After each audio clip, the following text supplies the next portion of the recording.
Au pied des montagnes que vous apercevez, Degembéré.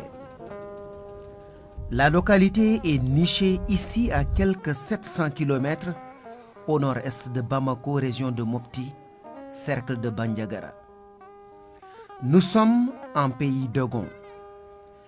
Chez les Dogons, la pierre est vraiment précieuse. Ici, c'est la montagne qui rythme la vie.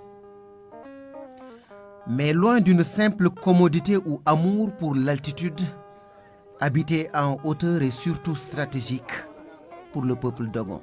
C'était pour un souci de défense contre l'ennemi. Donc c'était encore le temps des razzias. En ce moment, ils pouvaient quand même avoir une position de défense sur l'ennemi. Avec des flèches empoisonnées, qui étaient en tout cas leur arme de guerre. L'habitat en pays Dogon est fonctionnel et obéit à un certain nombre de règles. Et parmi les espaces sacrés des Dogons, le Tuguna. Le Tuguna est un lieu sacré, selon la tradition Dogon. C'est un lieu sacré et où il est interdit de mentir. Les Tuguna là sont des lieux de retrouvailles des sages. De là-bas, ils ont en tout cas l'œil sur tout ce qui se passe un peu dans le village. C'est justement sous ce Tuguna de Degembéré que l'amir du village de l'époque a reçu El Hadj Omar Foutiyou Tall en ce mois de février 1864. Le cheikh était en quête de soutien pour contrer la révolte du Massina et celle de ses alliés jusqu'à ce qu'il réalise que l'heure du retour à Dieu est arrivée. Et c'est cette place qu'il a dit à ses adeptes et à ses compagnons du Fouta jusqu'à ici, que voilà ma dernière assise, je vais disparaître. C'est Dieu qui sait là où je vais partir. Si mon fils Tidjani viendra, il prendra le relais avec moi. C'est fait un vendredi 12 février 1864. Mais faisons un petit retour en arrière. Allahu Akbar. En juin 2010, les ulémas d'Afrique sous la houlette de la Jamaïria libyenne s'étaient retrouvés ici, à la mosquée omarienne. Objectif, décorer El Hadj Omar Foutiyou Tall de la distinction du plus grand propagateur et défenseur de l'islam en Afrique de son temps, mais aussi des 100 dernières années.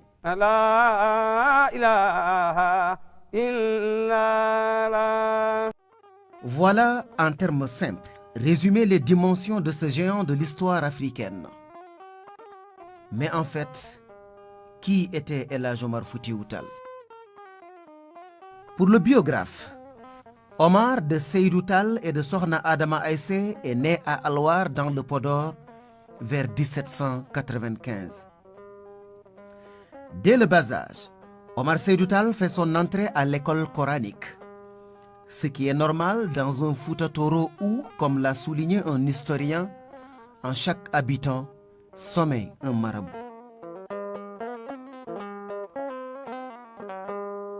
Il est né à Alwar, dans une région du Sénégal qui est le Fouta, qui est vraiment la patrie de l'intelligence et du savoir. Tous ceux qui au Sénégal ont compté de manière significative ont plus ou moins eu leur origine dans le Fouta. Après son initiation dans les foyers ardents du Taureau et sa maîtrise du Coran à l'âge de 8 ans, rapportent certaines sources de l'histoire, il se rend au Fouta Djallon pour étudier le mystique et la science secrète des chiffres. Le Fouta Djallon avait déjà une longue tradition de hauts lieux de savoir et avait fini de réaliser l'une des plus grandes révolutions maraboutiques avec l'avènement de la théocratie bicéphale Peul des Soria et Alfaya. Cela a-t-il inspiré le jeune Omar? Il voulait construire une communauté musulmane qui irait depuis le Cap-Vert jusqu'au Hedjaz, n'est-ce pas? Depuis Fès jusqu'au Cameroun, en gros. Et dans cet espace, les gens devaient pouvoir circuler, aller et venir dans la sécurité la plus totale. Omar revient sur ses pas dans son Fouta natal. Il fait ses adieux à ses proches et entame un voyage vers l'Arabie. C'est le début de 20 ans de pérégrination. En allant là-bas, vous accumuliez un système de connaissances supérieur à celui des gens qui étaient ici. Et vous reveniez avec des bagages dans lesquels vous pouviez mettre des livres qui vous permettraient, à votre arrivée, de pouvoir ensuite les prêter aux différentes familles qui pouvaient en avoir besoin. Alors, il avait donc accumulé toutes ces connaissances qui, pour l'époque, représentaient des connaissances immenses. Il avait parcouru des centaines de milliers de kilomètres, découvert des centaines de milliers de pays. En Terre Sainte d'Arabie, il rencontre Chérif Mohamedou Ghali, un des grands maîtres de la Tijania. Très rapidement, ce dernier découvre en lui un élu de Dieu. Il est couronné Khalif Tijane de l'Afrique noire. Son séjour en Orient le conduit notamment à Jérusalem, où il dirigea une prière à la mosquée Al-Aqsa. Cheikh Omar va voyager à travers l'Afrique blanche, notamment Al-Azhar au Caire. En ce moment-là, le Caire baignait dans un environnement très compétitif en termes de savoir et de connaissances. Il les a fascinés parce qu'ils l'ont soumis à un test de contrôle. Et il a été tellement brillant, tellement sémillant, qu'eux-mêmes finalement se sont pratiquement agenouillés devant lui pour reconnaître sa supériorité. Avec un talent et un génie qui forcent le respect, le Muhajir Omar Seydou Tall redescend au Soudan central, notamment à Sokoto. Il reprend le chemin du Fouta Djallon où il termine en 1845 son livre Al-Rimah, traduisez les lances, un commentaire de Jawahir al-Mani de Cheikh Ahmed Tijan Chérif. C'est là l'une des plus prestigieuses productions de l'écrivain Cheikh Omar Foutiyou Tall. C'est un recueil de savoir d'une telle densité, d'une telle perfection, d'une telle richesse, d'une telle hauteur, d'une telle élévation qu'en définitive, en 1927, les libraires du Caire, de leur propre autorité, ont pris Al-Rimah et l'ont accolé au Jawahir al-Mani, l'ouvrage doctrinal fondamental du Cheikh Ahmed Tidiane Chérif, de sorte que les deux constituent la substance de la doctrine Tidjania. C'est au cours de ce voyage que son chemin va croiser celui de tous ceux que la Sénégambie a connus de marabouts de renom, notamment Maba Diakhouba et son frère Mamoun Deriba en guerre contre le paganisme. Maba Diakhou yiɗno wat jihad ceerno ƴetti kaari seeɗa o toti mbo Maba Diakhou o wimbo sa yehi mi tota mbo wirdu seeɗa haɗa ko waɗa ɗum sikar sa wawi ɗum ƴees ha fota e darde ma jihad o foti kono jihad o Maba wat sese dey woto idor Sine ador Bawol ba Sine ko ɗum fuɗɗete e jangde talibe ba Sine kono accu Sine fuɗɗo e Bawol jawta Sine. Durant tout son périple, Cheikh Omar Foutiyou Tall travaillait sur un projet d'islamisation totale de l'Afrique noire. Il retourne au Fouta Toro présenter ce projet d'islamisation et de nationalisme, posant ainsi les jalons d'un panafricanisme inspiré par la foi. Quand on lui a prescrit de faire le djihad, ça a été dans la nuit du 5 au 6 septembre 1852. Il le note dans Al-Rimah en disant « J'ai entendu 3 fois une voix me dire « Tu es autorisé à faire le djihad ». Déjà, Mohamed Ghali lui avait dit « Va en Afrique de l'Ouest pour balayer le pays ». Mais lui, balayer le pays, il l'avait compris simplement comme étant venir sur place, parler aux gens, prêcher, discuter avec eux et les convaincre. Le Fouta n'était plus le Darul Islam dont rêvait Cheikh Omar Foutiyou Tall. Nous sommes dans un contexte d'usure du pouvoir de la lignée des Almami. Des liaisons dangereuses entre le colonisateur et des rois autochtones sont scellées aux grandes dames des masses musulmanes. Le Fouta était aussi victime d'agressions et de razzias de toutes sortes, suffisant pour frustrer l'enfant prodige du Fouta. Il voulait empêcher la domination du Sénégal. Son ennemi principal à cette époque-là était le système colonial. Nous sommes dans le Second Empire, représenté par Napoléon III. Faidherbe était l'homme des milliers d'affaires. Il était également l'homme du parti colonial. Ils l'ont nommé gouverneur du Sénégal en 1854 pour qu'il puisse reprendre la situation en main et pour conquérir le pays. Conquérir le Sénégal, mais aussi ouvrir la voie à travers le fleuve Sénégal vers ce pays qu'on appelle le Soudan. C'était cela son objectif. Alors, quand El Hadj Omar l'a senti, El Hadji Omar a été l'un des premiers, sinon le premier, à avoir vraiment compris le sens du système colonial. Cela n'est écrit dans aucun ouvrage, mais c'est une vérité fondamentale. Le premier discours anticolonial de notre pays a été prononcé par El Hadji Omar. La réforme des mœurs, la revivification de la sunna et la redécouverte du Coran étaient impératives aux yeux d'El Hadji Omar Foutiyou Tall. Mais par où commencer? Sa stratégie s'est voulue spatio-temporelle. Érudits, aristocrates et foutankés de toutes les couches sociales adhèrent progressivement au mouvement. Parce que quand il fait sa tournée au Fouta en 1858-1859, il dit à ses frères du Fouta, ce pays, il a cessé d'être le vôtre. L'homme blanc y est venu. Et l'homme blanc a les moyens qui font que vous ne pourrez jamais cohabiter avec lui. Parti de Denguiraï en Guinée, le djihad omarien réduit nombre de palais et forteresses païens. Entre autres grandes batailles, il mène les expéditions sur le Bambouk et sur les royaumes Bamana du Ségou et du Karta.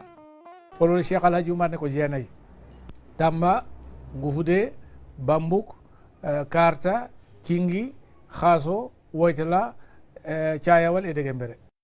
Ségou Dioro Cheikh Oumar Koula a ka bon kosɛbɛ dan t'a la mais exemple damadɔ d'a ma o la tan exemple min ma taa waati kɔrɔnin kama a fɔlɔfɔlɔ ye Cheikh Oumar ka donni Segu yan nɔ a y'a sɔrɔ diinɛ t'i n'a fɔ a cogoya la.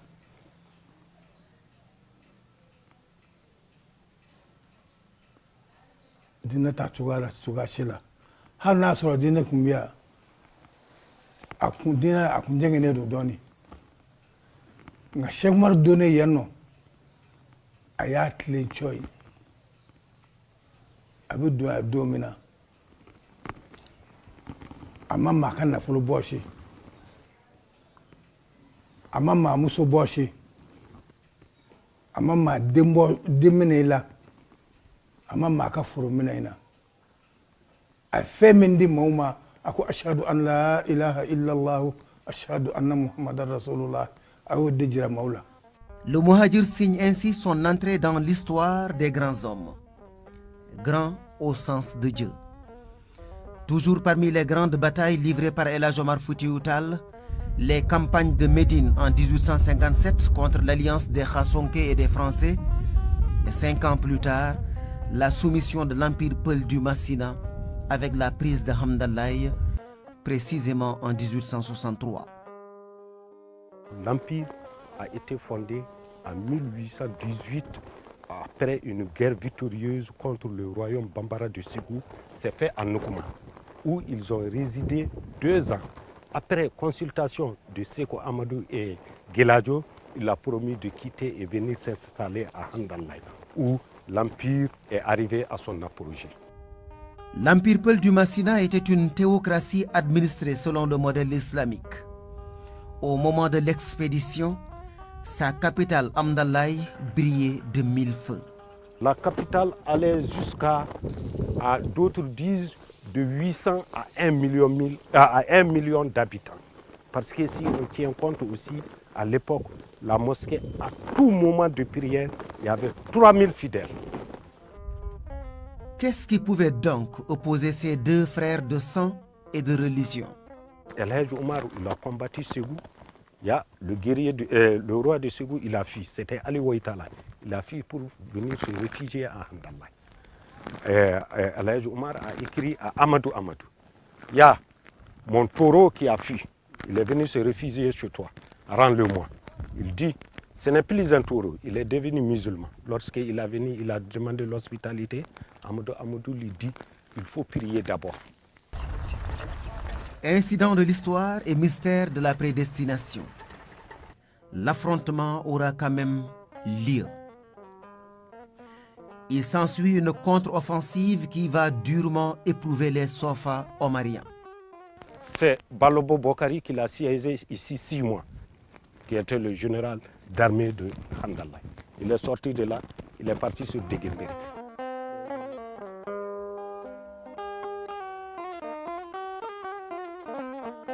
C'est ici, juste derrière moi, qu'El Hadj Omar Foutiyou Tall est vu pour la dernière fois.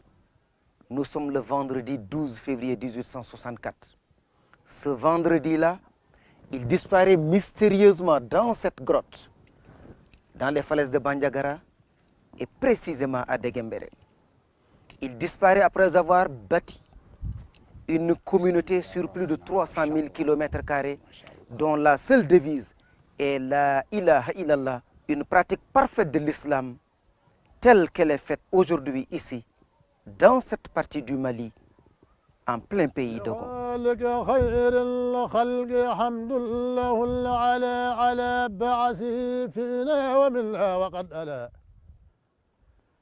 على العرش ما أعلى أولى ساكن العلا أحق عباد الله بالمجد والعلا حبيب به يولي لا ويكلأ صلاة وتسليم عليه ولن ألا مربي الورى الخنسيز إذ كان الأسألا ألا إنه بدر إذا الأمر عسالا أتم الورى جاء وأبهر مسالا.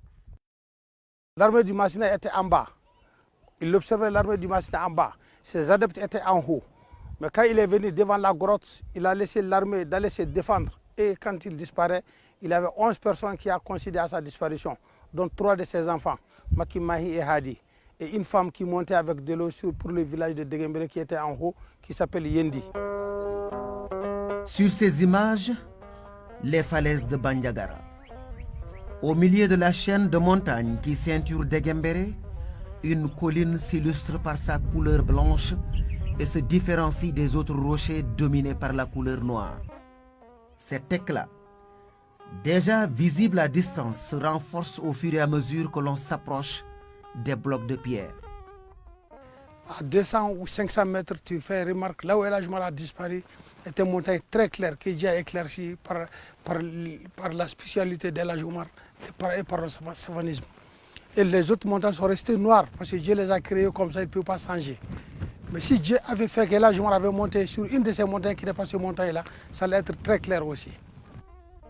Au point culminant de la montagne, une mosquée en pierre se dresse fièrement, entourée des ruines de l'ancien village de Deguembéré, avant que les habitants ne redescendent au pied de la montagne pour rebâtir la localité telle qu'elle est aujourd'hui. Au pied de la montagne, cet autre mystère.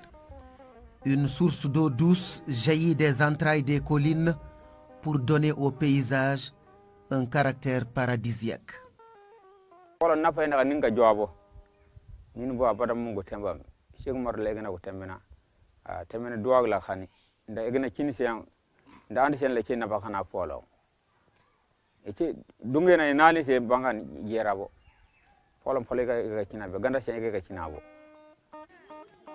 Ici, El Hadj Omar Foutiyou Tall n'est pas vu comme un conquérant, mais comme un sauveur. D'ailleurs, au fil des années et devant le sérieux de l'histoire, les 3 principales familles qui ont partagé ces moments tragiques de l'histoire de l'Afrique et celle de l'islam au sud du Sahara se sont retrouvées pour perpétuer chacune et ensemble cet héritage qui leur est commun. En 1977, il y a le président Moussa Traoré qui a tenu une réconciliation entre ces familles. Il a tenu une réconciliation de toutes ces familles-là. Ils sont venus ici à Handalay en 1977, précisément le 21 juin en 1977. Ils se sont réconciliés.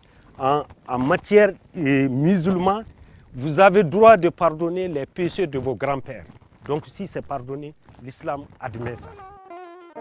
S'agissant d'El Hadj Omar Foutiyou Tall, les historiens sont unanimes à le présenter d'abord comme l'érudit maître coranique, prince du savoir et adepte de la sunna, doublé d'un soufi, d'un mystique. C'est aussi le chef politique djihadiste et stratège militaire. Cheikh Omar, c'est également le calife, illustre propagateur de la Tidjaniya en Afrique noire. Et il aimait même la paix. Je vais vous en donner quelques exemples. Les rois qui étaient là-bas ont commencé à le provoquer. Il n'a pas voulu répondre. Il n'a pas voulu répondre. Finalement, il va même, pour éviter des problèmes, se déplacer et aller à Dinguiraye. Quand on le provoque là-bas aussi, il ne veut pas répondre. Il a fallu qu'on envoie des délégations pour venir le désarmer et désarmer ses partisans, qu'il s'est rendu compte que s'il ne réagit pas, il va accepter une situation qui va le mettre en situation d'infériorité, et ceux qui envisagent de le désarmer, peut-être qu'ils sont animés d'autres intentions, pouvant se traduire éventuellement par des meurtres perpétrés sur sa personne, pour qu'il décide de faire face. Et dans Arima, il prend la précaution de marquer que je n'ai pas le premier ouvert les hostilités.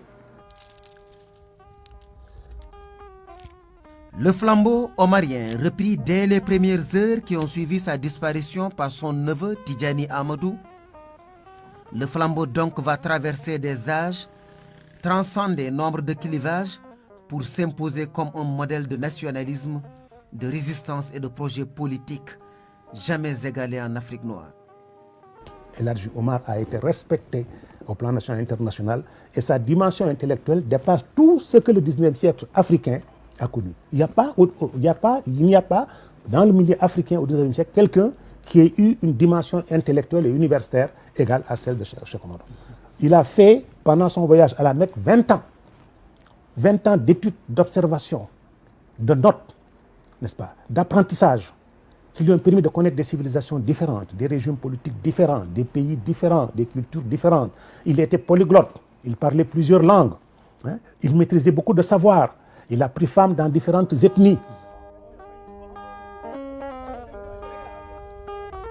Seulement, l'histoire exceptionnelle à tout égard d'El Hadji Omar Foutiyou Tall sera l'une des plus grandes victimes de l'école de Jules Ferry et de l'historien aux yeux bleus qui, comme l'a si bien dit l'autre, n'a écrit l'histoire de l'Afrique qu'en termes de conquête et de domination. Masha'Allah. إلهي أجز خيرا لابن سعيدنا وأرد أبا الأباز ذي الفخر والثناء وصل على المختار ذي السودة العليا فيا ربي يا غفار فاغفر ذنوبنا ويسر لنا المقصود في الدين والدنا فذا الشيخ عيده ويسر لنا المنى وأرد عن انتشان النور والثناء وصل على من ساد ذي السودة العليا.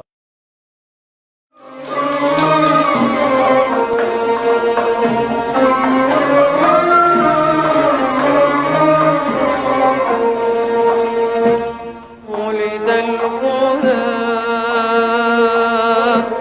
فالكافر